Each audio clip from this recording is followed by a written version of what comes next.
అన్ని ఎరింగిన దానవు కన్నీరెరుగంగలేవే కాదనగలవా. చిన్ని గరిక పువ్వొక్కటి కన్నీటను తడియుచుండ కనవా వినవా. చిన్ని గరిక పువ్వొక్కటి కన్నీటను తడియుచుండ కనవా వినవా. అన్ని ఎరింగిన దానవు. ఏబిఎన్ ఆంధ్రజ్యోతి ప్రేక్షక మహాశయులందరికీ నవజీవన వేదం అనే కార్యక్రమంలో 348వ భాగానికి స్వాగతం పలుకుతున్నాం. మనం అద్భుతంగా వాల్మీకి మహర్షి చేస్తున్న చంద్రోదయ వర్ణనలో ఉన్నాం. తెలుగు కవి ప్రధానంగా విశ్వనాథ మరింత విభిన్నమైన భావనతో ఎలాంటి వర్ణన చేశారో తెలుసుకుంటున్నాం. ఇప్పుడు మరొకటి, మీకు నిజంగా లక్ష్మీదేవిని చూడాలి అంటే పూర్ణచంద్రబింబంలో చూడాలండి. అందుకే చంద్రుని తోబుట్టువు, చంద్రుతో బుట్టువు, భారతీ గిరుసుతంతో నాడు పుబోడి, హరికిన్ బట్టపురాణి పుణ్యముల్ల ప్రోవు అర్ధంపు బెన్నెక్క, తామరలందుండెడి ముద్దరాలు జగముల్ మన్నించు నిల్లాలు, చంద్రుతో పుట్టువు భారతీ గిరిసుతలతో నాడు పుబోడి. ఇలాగా బొమ్మరిపోతన గారు వర్ణిస్తారు. సిరియిచ్చున్ నిత్య కళ్యాణము భాసురతన్ లేములు వాపు తల్లి, భారతీ గిరుసుతలతో నాడు పుబోడి, భాసురతన్ లేములు వాపు తల్లి. సిరియిచ్చున్ నిత్య కళ్యాణములు. లక్ష్మీదేవి మన ఇంట్లో ఉండాలి అంటే ఏ దీపం పెట్టాలి, ఏ పువ్వు పెట్టాలి, ఏ వారం పూజ చేయాలి, ఏది ఆవిడకి ఇష్టమైన నైవేద్యం అంటే నేనేం చెప్పలేను. కానీ ఒక్క విషయం చెప్పగలను, ఎవరి మనస్సులో నిత్యం సంతుష్టి ఉంటుందో, ఎవరి ముఖంలో నిత్యం చిరునవ్వు ఉంటుందో అక్కడ మాత్రం లక్ష్మీదేవి ఉంటుంది ఖచ్చితంగా. ఇక ఆ పైన దీపాలు, ఆకులు, పువ్వులు మీ ఇష్టం. మనస్సులో మనం సంతోషంగా ఉండాలి, అది ముఖంలో చిరునవ్వు రూపంలో కనిపించాలి చాలు. మన మాటల్లో అదే వస్తుంది సహజంగా. మనస్సులో సంతోషం ఉంటే మాటల్లో ఎందుకు రాదు? యా భాతి లక్ష్మీర్భువి మందరస్థ తదా ప్రదోషేషు సాగరస్థ. యా భాతి లక్ష్మీర్భువి మందరస్థ తదా ప్రదోషేషు చ సాగరస్థ, తదైవ తోయేషు చ పుష్కరస్థ, రరాజసాచారు నిశాకరస్థ, రరాజసాచారు నిశాకరస్థ. లక్ష్మీం క్షీరసముద్రరాజతనయాం శ్రీరంగధమేశ్వరీం, దాసీభూత సమస్త దేవవనితాం, లోకైక దీపాంకురాం, శ్రీమన్మందకటాక్షలబ్ధ విభవ బ్రహ్మేంద్ర గంగాధరాం, త్వాం త్రైలోక్య కుటుంబినీం సరసిజాం వందే ముకుంద ప్రియాం. పాలసముద్రంలో పుట్టింది ఆ తల్లి. చంద్రుడు ఆవిడికి తోబుట్టువుగా పుట్టాడు అంటే డబ్బు ఉండాలన్నా, డబ్బు ఉన్నవాళ్ళైనా ఎలా ఉండాలో అర్థం కావట్లా. మనస్సు పాలసముద్రంలా ఉండాలి, ముఖంలో చంద్రుడు కనిపించాలి, అప్పుడు సంపదలు మన దగ్గర ఉంటాయి. ముచ్చుముఖం వేసుకుంటే పిచ్చెక్కి బెచ్చాటం చేసుకోవడం ఖాయం. ముందు ఈ ప్రతిదానికి ముఠముట్లాడిపోవడం మానేయాలి. ఇందులో ఇల్లాళ్ళకి చెబుతారండి ఈ పాఠాలు, పొరపాటు. మొగాడైనా అంతే. ఆడవాళ్ళండి తలంటు పోసుకుని చక్కగా చిరునవ్వుతో ఉంటే లక్ష్మీదేవి ఉంటుందండి. అవును, ఆవిడ తలంటు పోసుకుని చిరునవ్వుతో నువ్వు అలా ఉండనియాలిగా. వాళ్ళకి తలంటు పోసుకోవడం చాలా ఇష్టం, చిరునవ్వు అంతకంటే ఇష్టం. కానీ మొగాడు అలా ఉండనివ్వాలిగా. మాటికి ఏడిపించు తింటుంటే నవ్వులు ఎక్కడి నుంచి వస్తాయి? వాళ్ళు ఎలా ఉండాలో ఊరికే శాసనాలు సూత్రాలు చేసి చెప్పడం కాదండి. ఆ తరహాగా మనం ఉన్నామా? వాళ్ళని అలా ఉండనిచ్చామా? సరే, అన్ని చోట్ల ఉండడం ఉందాం, ప్రయత్నం చేద్దాం, వీలైనంత వరకు ఉందాం. ఒకడు ఎంత సవ్యంగా ఎంత పద్ధతిగా ఉన్నా ముచ్చుమొహం పెట్టా వారి గ్రహస్థితి అంత. ఇక అంతే, దాని గురించి మాట్లాడుకోవడం అనవసరం. కానీ ఇప్పుడు ఎవరి మీద తోసేయడం, వారి మీద వీరు వారి మీద వారు అంతా కలిపి జాతకాల మీద వాస్తు మీద తోసేయడం కాకుండా ముందు మన బాధ్యత ఏమిటి, మనం ఎలా ఉండాలి? లక్ష్మ్యా లక్ష్మీ యాభాతి లక్ష్మీర్భువి మందరస్థ. భూలోకంలో మందర పర్వతంలో లక్ష్మీ శోభ ఎలా కనపడుతుందో. తదా ప్రదోషేషు చ సాగరస్థ. ప్రదోష సమయంలో సరిగ్గా మునిమాపు వేళ అంటారు. ప్రదోష సమయం అంటే సాయంత్రం కాదు, రాత్రి కాదు, ఆ రెండింటికి మధ్య సమయం, ఇంచుమించు సంధ్యా సమయం. ఇంకా తర్వాత నిశ, ఇంకా తర్వాత నిశీధి. దానికి లెక్కలు ఉన్నాయి. ఉదయం, కాస్త పొద్దెక్కిన వేళ, మధ్యాహ్న వేళ, సాయం వేళ, మునిమాపు వేళ, అదే ప్రదోష వేళ, తర్వాత నిశ, నిశీధి, తెల్లవారుజాం. మన సంప్రదాయంలో, భారతీయ సంప్రదాయంలో కాలానికి ఇన్ని రకాల అభివ్యక్తి ఉందండి. ఇంత చేస్తే ఇంగ్లీష్లో good morning, good afternoon, good evening, good night, ఓ 3 4. దీనికి మళ్ళీ పెద్ద చర్చ. మధ్యాహ్నం 12ంటికి మార్నింగ్ చెప్పాలా, ఈవినింగ్ చెప్పాలా? పెద్ద ఎందుకు, సుప్రీంకోర్టులో కేసేద్దాం, వారు తేలుస్తారు. కానీ మన దగ్గర 24 గంటలకి సుమారుగా 24 రకాల అభివ్యక్తులు ఉన్నాయి తెలుగులోనే. ఇంకా సంస్కృతం కలుపుకుంటే చాలా. అసలు పల్లెటూళ్ళలో ప్రజలు మాట్లాడుకుంటారు, వాళ్ళ భాష అభివ్యక్తి మనకి రాదండి. అసలు సంధివేళ అంటారు, మునిమాపు వేళ అంటారు, కనుచూపు వేళ అంటారు, కనుమూసిన వేళ, ఏవో రకరకాలు ఉన్నాయండి అభివ్యక్తి. తెల్లవారుతోందంటారు, మబ్బులు పట్టిన వేళ అంటారు. ఇంక వాళ్ళ అభివ్యక్తి రకరకాలండి. ఇంకా వినాలి అవన్నీ. సరిగ్గా భూలోకంలో యా భాతి లక్ష్మీర్భువి మందరస్థ, మందర పర్వతం మీద ఒకప్పుడు ఒక జన్మలో ఆవిడ పుట్టిందిట. ఒకప్పుడు మందర పర్వతంలో క్షీరసాగర్ నుంచి పుట్టింది, మందర పర్వతంగా మధించింది. ఒక కల్పంలో ఆవిడ బిల్వాటవీ మధ్యల సత్సరోజే, మెట్ట తామర పూల వనంలో పుట్టిందిట. ఇంకో కల్పంలో పాలసముద్రంలో పుట్టింది. ఇంకో కల్పంలో భృగు మహర్షి ఇంట్లో పుట్టింది. భార్గవీ లోక జనని మా రమా మంగళదేవత. ఇలాగా రకరకాల జన్మలు ఉన్నాయి ఆవిడకి. అంతేకాదు, అసలు లక్ష్మీదేవి భూలోకంలో పుట్టింది అంటే ఆవిడ్ని పెంచడానికి యోగ్యమైన తల్లి ముందు పుడుతుంది. పితృదేవతలకి 3 కన్యలు ఉన్నారు. 3. ఒకరు మేనాదేవి, 2 ఆవిడ సుమేధ, 3 ఆవిడ కళావతి. వీరి 3 పితృదేవతల సంతానంగా చెబుతారు. ఆ మేనాదేవి ఎందుకు పుట్టింది? హిమవంతుడికి పార్వతి పుడుతోంది. పార్వతిని పెంచాలంటే ఆ స్థాయి తల్లి ఉండాలి. అందుకని మేనాదేవి, పితృదేవతలకు సంబంధించిన మేనాదేవి హిమవంతునికి భార్యగా వచ్చింది. అలాగే లక్ష్మీదేవి సీతాదేవిగా పుట్టింది. సీతాదేవి లక్ష్మీదేవి సాక్షాత్తు. ఆవిడ్ని పెంచాలి అంటే ఆ స్థాయి గల తల్లి ఉండాలి. అందుకని ఆ పితృదేవతల అమ్మాయి అయినటువంటి సుమేధ, ఆవిడ జనక మహారాజు భార్యగా పుట్టింది. జనక మహారాజు భార్య పేరు సుమేధ. అధ్యాత్మ ఆనంద రామాయణంలో ఉంది ఆ విషయం. ఇంకొక పురాణంలో ఇంకొక రకంగా ధన్య అని ఉంది. నిజానికి చూస్తే నాకు అనిపిస్తోంది సుమేధ, మేధజాధన్య, సత్యమేధ, ధరాధర, విష్ణు సహస్రనామాల్లో ఉన్నాయి ఇవన్నీ. అమాన్యోమాన అమానీమాన దోమాన్యో సత్యం సుమేధ మేధ జోధన్య సత్యమేధ ధరాధర, అమానీమాన దోమాన్యో లోకస్వామి త్రిలోకధృతు సత్సుమేధ మేధ జోధన్య సత్యమేధ ధరాధర. ఈ సుమేధ ధన్య అనే 2 నామాలు పక్క పక్కన రావడం చూస్తే వీళ్ల పేర్లే అసలు పురుషపరంగా అలా చెప్పారు అనిపించింది నాకు. సీతాదేవిని పెంచడానికి జనక మహారాజు భార్యగా సుమేధాదేవి, పార్వతీదేవిని పెంచడానికి హిమవంతుని భార్యగా మేనాదేవి, రాధాదేవిని పెంచడానికి కళావతి అన్న పేరు మీద ఆ మూడవ కళావతీదేవి 3 పుట్టారు. వీరు 3 కూడా లక్ష్మీదేవి వంశగా భావిస్తారు. యా భాతి లక్ష్మీర్భువి మందరస్థ తదా ప్రదోషేషు చ సాగరస్థ తదైవ తోయేషు చ పుష్కరస్థ రాజసాచారు నిశాకరస్థ. మందర పర్వత మథనం, క్షీరసాగర మథనం జరుగుతుంటే మందర పర్వతం నుంచి ఆవిర్భవించినటువంటి లక్ష్మీదేవిలో ఆ లక్ష్మీ కళ ఎలా ఉందో ఆ కళ రాజసాచారు నిశాకరస్థ ఈ పూర్ణచంద్రబింబంలో కనపడుతుంది.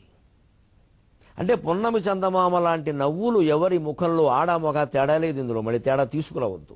మగాడైనా అలా ఉండాల్సిందే, పిల్లలైనా అలా ఉండాల్సిందే, మొత్తం కుటుంబ వాతావరణమే అలా ఉండాలి. స్త్రీలు ఒక్కరు మాత్రమే దీనికి బాధ్యులు కాదు. అలా ఉంటేనే సంపదలు ఉంటాయి. మనం ఒకరికొకళ్ళు విభేదాలు పెంచేసుకుని కుళ్ళు బుద్ధులు బాగా మనసులో వాళ్ళ ఆస్తి లాగేద్దాం, వాళ్ళకి ఎక్కువ వచ్చింది మనకు తక్కువ వచ్చింది, ఈ గొడవలన్నీ పెట్టేసుకుని శుక్రవారం దీపాలు కాదు 100 వారాలు 100 శుక్రవారాలు కాదు వక్రవారాలు దీపాలు పెట్టినా లక్ష్మీదేవి ఉండదు బుద్ధి మారే వరకు. మనం అందరం దెబ్బతింటున్నది అక్కడ ఆధ్యాత్మికత మనలో చాలా మందికి అర్థం కాల. ఏవో దీపాలు పెట్టేసి పూజలు చేసేస్తే దేవతలు వచ్చి కూర్చున్న పాల పొరపాటు. దేవతలు స్తోత్ర ప్రియులు కాదు, అర్చనా ప్రియులు కాదు, దేవతలు ధర్మ ప్రియులు. ధర్మం ఉన్న చోటే దేవతలు ఉంటారు. నీ స్తోత్రానికో అర్చనకో లొంగి ఓ నిమిషం ఉన్నా పారిపోతారు వెంటనే. వీడు ఎందుకోసం చేస్తున్నాడో మనకు తెలుసులేదు. ఎందుకంటే దివ్యశక్తులు అక్కడ ప్రసారం అయితే చాలా ప్రమాదం. వీడు లోకాన్ని నాశనం చేసేస్తాడు ఈ డబ్బులతోటి. ధర్మం ఉన్న చోటే దేవతలు ఉంటారు. దేవతలు ఉండాలంటే ధర్మంగా ఉండాల్సిందే. మంచితనం ఒక్కటే శరణ్యం. అక్కడే లక్ష్మీదేవి ఉంటుంది, సరస్వతి దేవుడు, సమస్త దేవతలు ఉంటారు సజ్జనుడు ఉండే చోట. ఆ సజ్జనత్వం కోసమే జీవితం అంతా కృషి చేయాలి. నరుడు ఒకట ఎంతో దుష్కరము సొమ్ము అంటాడు మహారావు కవి దాశరథి. మనిషి మనిషిలా ఉండాలి, మానవత్వంతో పరిమళించాలి, గుబాళించాలి. మానవత్వం ఒక్కటి మర్చిపోయి ఆస్తుల కోసం తగాదాలు పడి కోర్టులకు వెళ్ళి గొడవలు పడి ఆడ మగ తేడా లేకుండా అందరూ కొట్టుకు చచ్చిపోతూ ఇళ్లలో లక్ష్మీదేవి ఉండమంటే ఎందుకు ఉంటుందండి ఈ గందరగోళంలో? యథా తథా ప్రదోషేషు చ సాగరస్థ. ఆ ప్రదోష సమయంలో సాగరం దగ్గర చూడండి, ఆ నలుపు, ఎరుపు, లేత తెలుపు, అలాంటి నీలం, రకరకాల కాంతులు, ఎంత ప్రశాంతంగా ఉంటుందండి. అసలు లక్ష్మీదేవి అక్కడ నివాసం ఉందేమో, అసలు అలా వదిలిపెట్ట బుద్ధి కాదు మనకి. అంత ప్రశాంత సమయం, ప్రశాంత రమణీయం అంటారు దాన్ని. ప్రశాంతంగా ఉంది, రమణీయంగా ఉంది. తథైవ యత్తోయేషు చ పుష్కరస్థ. నీటిలో పద్మాల్లో ఏ లక్ష్మీ శోభ ఉందో అటువంటి శోభ చంద్రుడిలో ఉంది. పద్మంలో ఎర్రదామరపు, తెల్లదామరపు చూడండి, తల మెరిసిపోతూ ఉంటుంది. సూర్యకాంతి పడితే, సూర్యకాంతి జ్ఞానం. ఆ జ్ఞానం పడగానే మెరిసేటువంటి మానవ హృదయమే పద్మం. అందుకే భగవంతుడు హృదయం అనేటువంటి పద్మకోశ ప్రత్యేకాశకం హృదయం చాప్యధోముఖం అధో వృష్ట్యా వితస్థ్యాంతే నాభ్యాముపరతిష్ఠతి అని చెప్తారు. పద్మకోశంతో పోలుస్తారు హృదయాన్ని. నీ హృదయం పరవిందంలా పద్మంలా ఉంటే జ్ఞానసూర్యుని కాంతి అంది మీద ప్రసరించడానికి సిద్ధంగా ఉంది. ఆ జ్ఞానసూర్యుని చేత మన హృదయం వికసించాలి. ఊరికి పుస్తకాలు చదివితే వికసించదు. నీటి కొలది తామర సొమ్మి అంటారు. నీరు ఎదిగిన కొద్దీ పద్మం ఎదుగుతుంది. ఆ లక్ష్మీ కళ మనలో ఉండి మన జీవితం బాగుండాలంటే మనం సమాజంలో మనకి దగ్గర అవుతున్న కొద్దీ అంటే మనం కాస్త ఎదుగుతూ ఉంటాం. అంటే ప్రమాదాలు, మనం ముంచే ప్రమాదాలు వస్తే మనం కాస్త ఎదగాలి, తప్పించుకోగలగాలి. అమాయకంగా అందులో పడిపోవడం కాదు. నీరు ముంచుతుంది తెలుసు, తామరాకు ఎదుగుతోంది, తామరపు ఎదుగుతోంది. మళ్ళీ ఎంతవరకు అది పూర్తిగా ఇలా బాగా మీరు తామరకాడ ఎంత పొడుగున్నా నీటి లోపలే ఉంటుంది. నీటి పైన తామరకాడ ఎక్కువ పొడుగు ఉండదు, తగినంతే ఉంటుంది. ఎందుకంటే మళ్ళీ ఆ నీటి పునాది కావాలి దానికి. ఆ నీటి మీద అలా ఆనుకుని ఉండాలి, ఆనుకోవడం కావాలి మళ్ళీ, లేకపోతే మళ్ళీ ఉండాలి.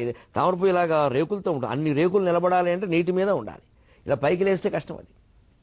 మరి అలాగే లోపలకుందా నీళ్లు ముంచేస్తుంది. సరిగ్గా దానికి తగినట్టుగా ఎదిగేటువంటి శక్తి పద్మానికి భగవంతుడు ఇవ్వాల. అలాగే మనం సమాజానికి మన చుట్టూ మిత్రులు ఉండొచ్చు, శత్రువులు ఉండొచ్చు, బంధువులు ఉండొచ్చు, ఆప్తులు అనాప్తులు కావలసిన వాళ్ళు, వాళ్ళని బట్టి మనం ఎదగాలి. మనం కొందరికి అందాలి, కొందరికి అందినట్టుగా ఉండాలి, అందకూడదు. కొందరికి పూర్తిగా అందకూడదు. అందరికీ అందుబాటులో ఉన్నా ప్రమాదమే, అందరికీ అందుబాటులోకి వచ్చిన ప్రమాదమే, అందరికీ ఎవరికీ అందుబాటులోకి రాకపోయినా ప్రమాదమే.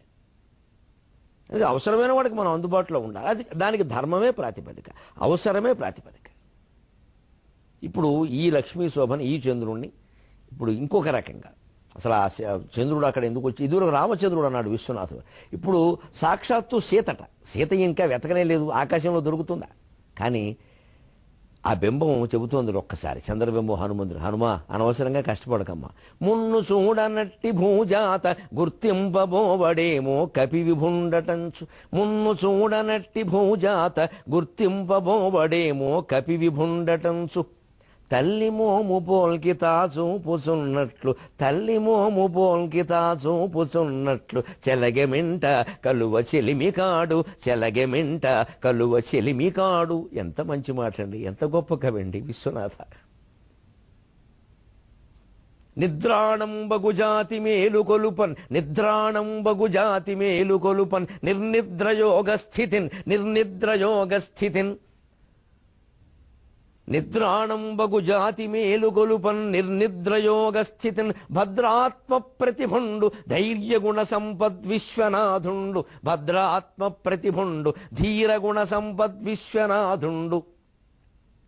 హేమాద్రిన్బోలిన శోభనాద్రి కొడుకు, హేమాద్రిన్బోలిన శోభనాద్రి కొడుకు. ఆ కొడుకే ఆంధ్రత్వమే పారగా, ఆంధ్రత్వమే పారగా ఏ ఆంధ్రత్వమే పార శ్రీమద్ రామాయణ కల్పవృక్షమిడగా శ్రీమద్ రామాయణ కల్పవృక్షమిడగా మా పుణ్యమూలంబునన్ మా పుణ్యమూలంబునన్.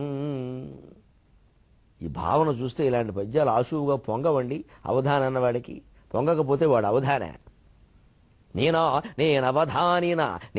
నేనవధానిన సుకవితా నిర్మాణ ధర్మ ప్రకారానీత అఖిల రమ్యభావ విలసద్వ్యాహార నిహారిక స్నానాలంకృత శీర్షమై సుకవితా నీహార వ్యహారిక స్నానాలంకృత శీర్షమై సభరసానందంబునందూగి ఆ వీణాపాణి పదంబుజాతములు సంవేష్టింపకున్నన్ వృధా నేనవధానినా.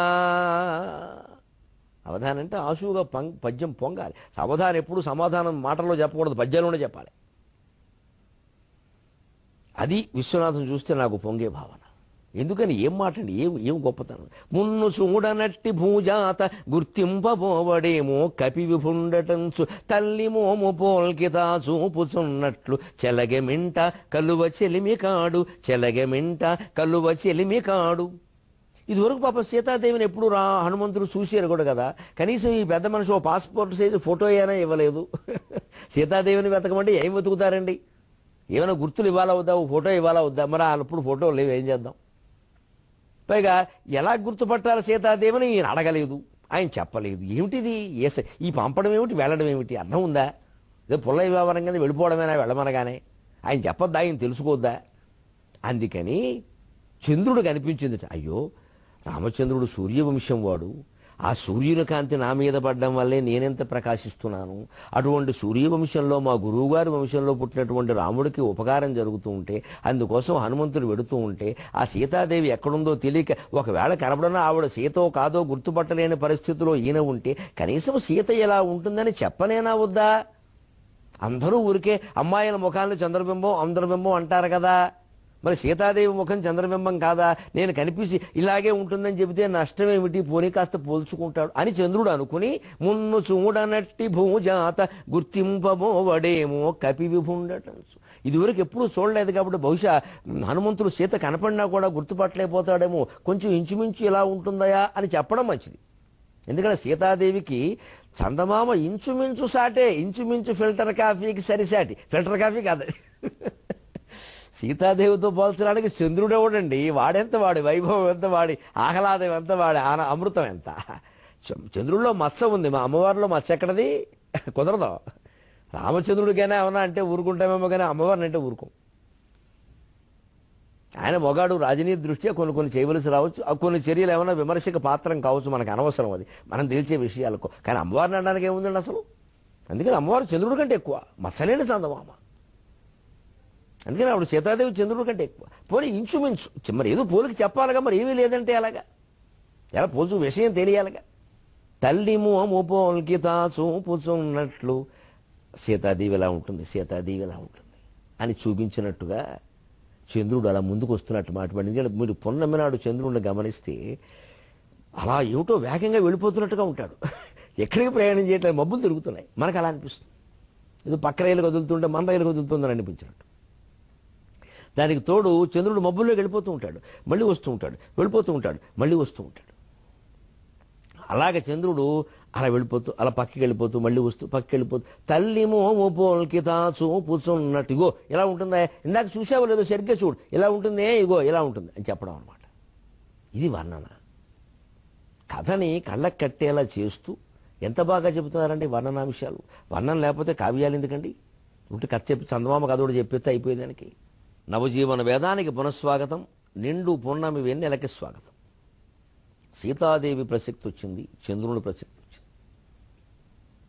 బమ్మెర పోతన గారు భాగవతంలో దశమస్కంధంలో శ్రీకృష్ణుడు మధురా నగర ప్రవేశం చేశాక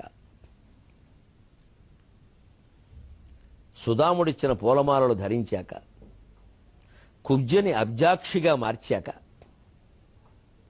సూర్యాస్తమయమైంది, చంద్రోదయమైంది అని చెబుతాడు. ఆ చంద్రోదయాన్ని సూర్యాస్తమయాన్ని కలిపి వర్ణిస్తాడు. సూర్యుడు అస్తమించిపోతున్నట్ట, చంద్రుడు ఉదయిస్తున్నట్ట. అప్పుడు ఒక మాట అంటాడు, ఒక మహాసాధ్వి ఎలా ఉంటుందో అలాగే ప్రవర్తించింది ఈ పద్మిని అంటాడు. సూర్యాస్తమయం అయితే పద్మం ముడుచుకుపోతుంది. పద్మం ఆ ముడుచుకుపోయిన విధానం ఎలా ఉంది అంటే, ఆ ముడుచుకోవడం అనేది ఒక మహాసాధ్వి తన భర్త విషయంలో ఎలా ఉంటుందో అలాగే ఉందట. కళలు వెలుగుగాక కమల తోడగుగాక శివుని మౌళి మీద చేరుగాక. కళలు వెలుగుగాక కమల తొడగుగాక శివుని మౌళి మీద చేరుగాక. అన్యులొల్ల తపనుడైన మత్పతియని, అన్యుడొల్ల తపనుడైన మత్పతియని. సాధ్వివోలే కమల జాతి మొగిడే, సాధ్వివోలే కమల జాతి మొగిడే. ఈ కమల జాతి ఎంత బాగుందో అన్నమాట. కమల జాతి ఏదో హిందూ జాతి అన్నంత పవిత్రంగా ఉంది ఈ కమల జాతి అనేమాట. కమలాలు మొత్తం ఇలా ముడుచుకుపోయి ఒక సాధ్యుల, ఒక పతివ్రతల, ఒక శీలవంతురాళ్ళ. ఎందుకంటే శీలవంతుడైన పురుషుడు, శీలవతి అయిన స్త్రీ వాళ్ళ ఆలోచనలు ఎలా ఉంటాయి అంటే, ఏమైనా కానివ్వండి మా ఆయనే అంతే, లోపాలు ఉంటే ఉండుగాక. అటువంటి శీలమే దశాబ్దాలు కాదమ్మా, శతాబ్దాలు కాదమ్మా, యుగాల తరబడి ఈ దేశాన్ని కాపాడింది. ఈవేళ దురదృష్టవశాత్తు లేకుండా పోతున్నది అది. అసలు దాని గురించిన ఆలోచన లేదు మన వాళ్ళు చాలామందికి. అసలు ఆ మాటలే లేవు. ఆ చర్చ కూడా తప్పైపోయింది. ఏ చర్చ అంటే ఇప్పుడు పెళ్లికి ముందు సెక్స్, దాని మీద పెద్ద చర్చ. ఇది చర్చించాల్సిన విషయమా? అంటే రేపొద్దున తల్లిని చంపవచ్చునా ప్రేమించవచ్చునా చర్చిస్తారా అండి? అది చర్చించాలా? తల్లిని ప్రేమించమని చెప్పాలండి? అది కూడా చర్చిస్తారు. ఇంకా ఆ స్థాయిలోకి దిగజారిపోయాము. ఇప్పుడు నిజంగా బమ్మెరపోతాన పద్యం చెంప పెట్టు. అందుకే చెబుతున్నాను నేను. కళలు వెలుగుగాక. సాధారణంగా పురుషుల మధ్యలో పోలికలు వచ్చినప్పుడు ఒక భార్యకి, స్త్రీల మధ్యలో పోలికలు వచ్చినప్పుడు ఒక భర్తకి వేరే భావాలు కలిగే అవకాశం ఉంది. వీరిని కాకుండా వారిని చేసుకుంటే ఎలా ఉండేది అని స్త్రీకి అనిపించవచ్చు, పురుషుడికి అనిపించవచ్చు. ఏదైనా పోలికలు వచ్చి ఉంటాయి. లేదు ఇదివరకు మనం చేసుకోవాలని అనుకున్నాం ఒక అమ్మాయిని, అది కుదరలేదు, వేరే అమ్మాయిని చేసుకున్నాం. ఆ అమ్మాయి ఇప్పుడు భర్తతో కనిపించింది. వెంటనే ఈ మొగాడికి ఈ అమ్మాయిని చేసుకుంటే ఎలా ఉండేది అనిపిస్తుంది. అప్పుడు ఆ భర్తను అడిగితే అది ఇంకా అక్కర్లేదని అనిపిస్తుంది. చాలా సహజం ఇది. ఈ మార్పులు మనసులో అనిపిస్తాయి, కానీ అది జీవితంలోకి తీసుకురాకూడదు. అది చాపల్యంగానే అలా ఉండిపోవాలి, అయిపోవాలి. కళలు వెలుగుగాక. కమల జాతికి సాధారణంగా అనిపించిందిట, అయ్యో సూర్యుడు అస్తమించేవాడితో ఏం కాపురం చేస్తామమ్మా, అది ఆయన ఎవరో అంటే ఎవడో చేస్తే వాడే ఇంకా వీడు మళ్ళీ అస్తమించరా. ఇదే ఆలోచన ఉండాలి. ఒక్కోసారి మన భర్త కంటే పక్కింటి వాడు, మిత్రుడు, ఆయన మిత్రుడు ఎవరో గొప్పవాళ్ళ కింద కనిపిస్తారు. జీతం ఎక్కువ కావచ్చు, పదవి ఎక్కువ ఉండొచ్చు, ఏదో జరగచ్చు. వాళ్ళ మీద పొరపాటును కూడా వ్యామోహాలు పడకూడదు, అసలు దృష్టి వెళ్ళకూడదు. ఎందుకంటే ఇవాళ ఏదో అలా ఉండదు, రేపొద్దున మన భర్తకు ఆ స్థితి రావచ్చు, మన భార్యకి ఆ స్థితి రావచ్చు. భార్య కంటే ఎవరో అందంగా ఉండొచ్చు, ఉద్యోగం గొప్పది కావచ్చు, బాగా సంపాదిస్తూ ఉండొచ్చు, ఇంకేవో కొన్ని గుణాల్లో ఆవిడ గొప్పది కావచ్చు. భార్యతో ఆవిడని ఎలా పోలుస్తామండి? ఆవు ఆవే, గేదె గేదే, లెక్క లెక్కే. భార్య భార్యే, పరస్త్రీయే. ఎవరైనా సరే రెండు పాలు ఇవ్వచ్చు. ఆవు పాలిస్తుంది, గేదె పాలిస్తుంది. ఆవుకుండే పూజ్యత గేదెకుంటుందా? స్వభార్యకు ఉండేటువంటి పూజ్యత పరస్త్రీ ఎంత గొప్పదైతే మాత్రం ఉంటుందండి. ఎందుకు ఇస్తామన్నా ప్రాధాన్యం? ఇవ్వకూడదు. ఇవ్వని వాడే రామచంద్రుడు, ఇవ్వనదే సీతాదేవి. అదే ఇక్కడ చంద్రుడు. కళలు వెలుగుగాక. మా ఆయనకు ఒక్కటే కళ, సూర్యుడికి ఒకటే కళ, మరి ఎప్పుడూ మండిపోతూ ఉంటాడు. చంద్రుడికి 16 కళ్ళు. సాధారణంగా స్త్రీలు ఈ వైవిధ్యాన్ని కోరుకుంటారు. ఉంటే ఉండని, నాకు అనవసరం. కమల తొడగుగాక అంటే లక్ష్మీదేవి ఆయన తోబుట్టు అంటే అర్థం బాగా సంపన్నుడు. అమ్మ పుట్టగానే ఆ జన్మ అది ఆగర్భ శ్రీమంతుడు.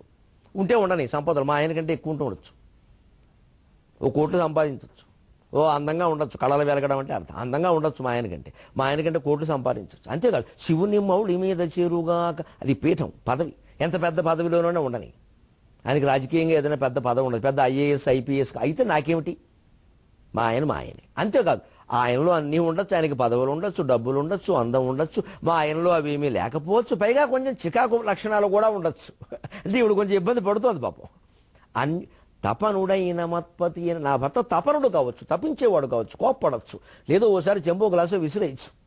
అయినా అన్యునోళ్ళను చచ్చినా సరే నేను ఇంకోటితో అసలు వాడి గురించి ఆలోచించే ప్రశ్న లేదు. పెళ్లి చేసుకోవడం కాదు, అసలు ఆలోచించే ప్రశ్న లేదు. నా మనసులో కూడా వీళ్ళు ఎవరు రావడానికి వీలేదు, నా భర్త తప్ప. సాధ్వివోలే కమల జాతి మొగిడే. చంద్రోదయం పేరు మీద, సూర్యాస్తమయం పేరు మీద బెమ్మెరపోతన గారు భాగవతంలో జాతి మొత్తాన్ని శీలవంతం చేసేటువంటి పద్యాన్ని ఎంత బాగా ఇచ్చారండి. కావ్యాల్లో వర్ణనలను తీసేస్తే ఎలాగండి? నిజానికి ఈ ఒక్క పద్యాన్ని ఈవేళ ఇంటర్మీడియట్లో కానీ డిగ్రీలో కానీ పాఠ్యభాగంలో పెట్టమనంటే మెంబరిపోతున్న దాన్ని ఎంతమంది శీలవతులు శీలవంతులు తయారవుతారు. లోకంలో ఎప్పుడు 10 మంది పెద్దవాళ్ల మధ్యలో ఆ చర్చలు వచ్చినప్పుడు ఆ క్యారెక్టర్, ఆ శీలాన్ని గురించిన మంచి మాటలు రావాలి. అందుకే ఈ రోజుల్లో అదే వరకు కావాలని నేను మాట్లాడకూడదు ఎవరు కూడా. ఈ రోజుల్లో ఏమిటి, ఏ రోజుల్లోనైనా అదే కావాలి. దాన్ని ఎవరు పట్టించుకుంటున్నారండి? ఎవరు పట్టించుకోనంత మాత్రాన తక్కువదైపోదండి. సూర్యుడు ఉదయించాక ఎవరు పట్టించుకోరని అందరూ ఎవరి పనులు వారు చేసుకుంటారు. పొద్దున్న లేచి సూర్యుడికి నమస్కారం చేస్తున్న వాళ్ళు ఎంతమంది చేయొచ్చు? 750 కోట్ల మంది ప్రపంచ జనాభాలో 1 కోటి మంది చేయొచ్చు. 749 కోట్ల మంది చేయట్లేదు కదా, అంటే సూర్యుని పట్టించుకోవట్లేదు కదా. అంత మాత్రం చేసి సూర్యుడు ఉదయించడం మానలేదు, విజృంభించడం మానలేదు. ఇప్పుడు ఎవరు చూస్తున్నారండి? ఇప్పుడు ఎవరు ఈ మాటలు మాట్లాడదండి. పట్టించుకున్నా పట్టించుకోకపోయినా, ఎవరు చూసినా చూడకపోయినా ఏది ధర్మమో అదే చేస్తాం, ఏది మంచో అదే చేస్తాం. అది మాత్రమే లోకాన్ని కాపాడుతుంది. ధర్మో రక్షతి రక్షితః. మళ్ళీ 23:30 గంటల్లో కలుద్దాం. అంతవరకు తెలుగులో మాట్లాడు.